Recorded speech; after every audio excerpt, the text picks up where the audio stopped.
Good evening, Mila. My name is Alex. I think you remember me from a couple of months ago when I did the guest lesson for Abby that one day. But yeah, I am back. I am subbing for her these next couple of weeks. She's out for vacation at the moment, and so I just kind of wanted to stay on the same page with only not only her but with you as well. Now, today's lesson was gonna go over the new song that you were playing, "Oh Come Little Children" from Suzuki Book One. Now, she did say something about British accents. I'm not too sure what those mean, but she did say that you would get them. So maybe next lesson we'll be able to look those over. But yeah, I mean, the song, it seems pretty easy, at least to me. But I could play a quick little, play it real quick for you if that is okay.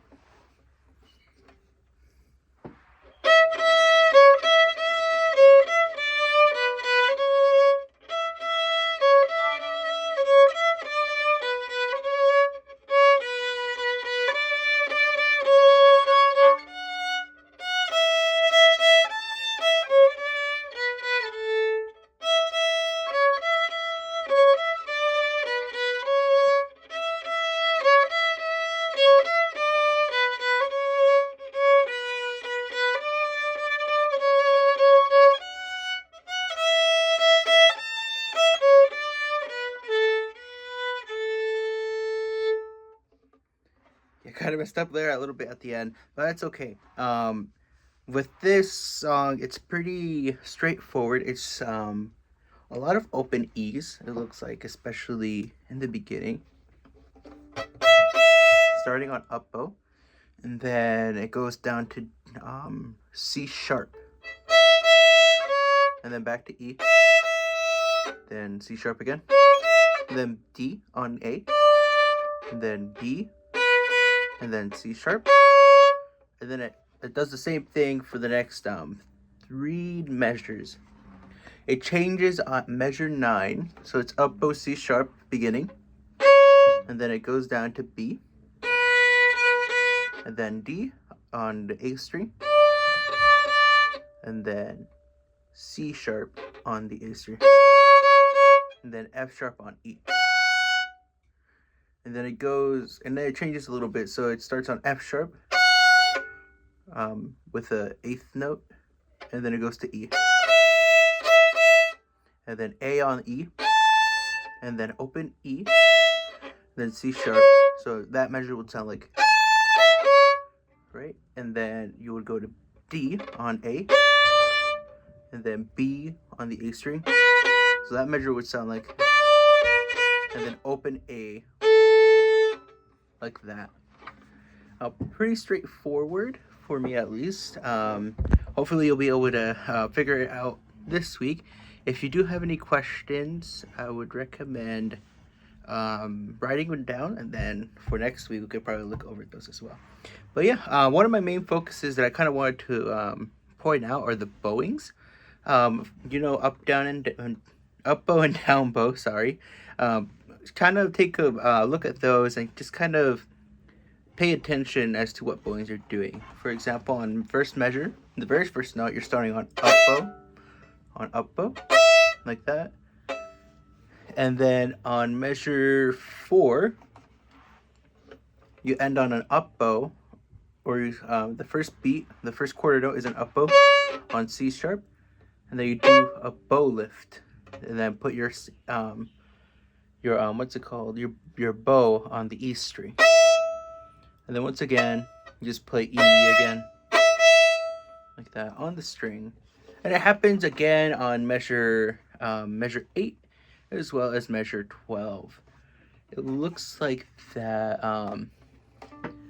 the song ends on an up bow. Let me just make sure. Yep, the song ends on an up bow, so make sure to end up bow with that. And then, like we said on the very first lesson, is to circle off that very last note. In fact, we could probably do it on all notes, so let me try that.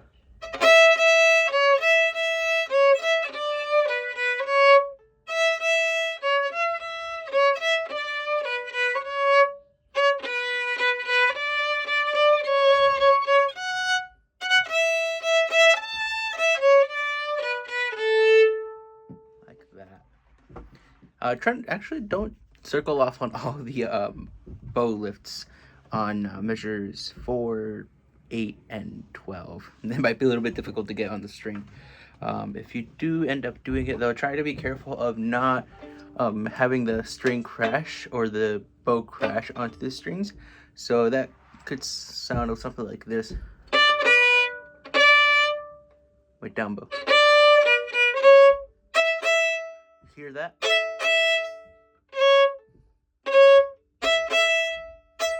We don't want that. If you do that, if you do end up doing the circle around, which I would recommend, up bow, and then place your bow on the strings. So just kind of slowly practice it. Just go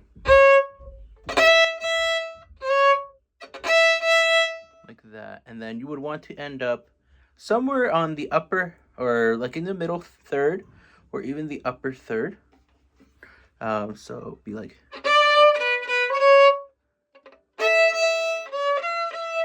that.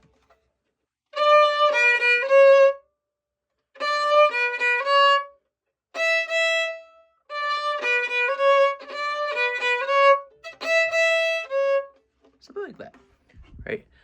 Just be very soft with those when landing on the string. You don't want it to kind of have that little popping sound between lifting your bow up and then placing it back down. Another thing that I kind of wanted to look at as well are the dynamics on measure 10 through 11. Sorry, I kind of had a little bit of a visitor come in. But yeah, measures 10 through 11, as well as measure 13 and measure 15 and 16. There are crescendos and decrescendos there.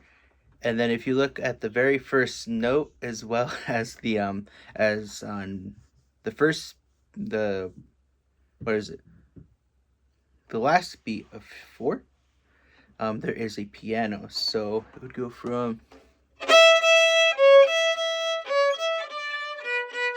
quiet.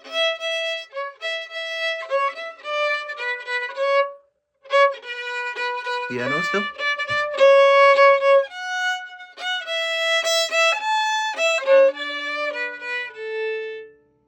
So you see how it got a little bit quieter there, or a little bit louder at 13, and a little bit quieter at 15, measure 15. And then I got louder at measure 10, as there is a crescendo there. And then I stayed quiet through all measure 5 through 9, because the piano did not go away. But yeah, kind of take a look at those dynamic markings. If you don't know how to approach them, of course, just write it down in a notebook, and then we can answer those questions next week. Otherwise, I don't really have too much. A quick challenge for you is to play those E's. So play E. Instead of open strings, play them 4th fingers. Right? It'll sound a lot better instead from crossing the strings. It might sound a little bit different for you, but if you do that E string,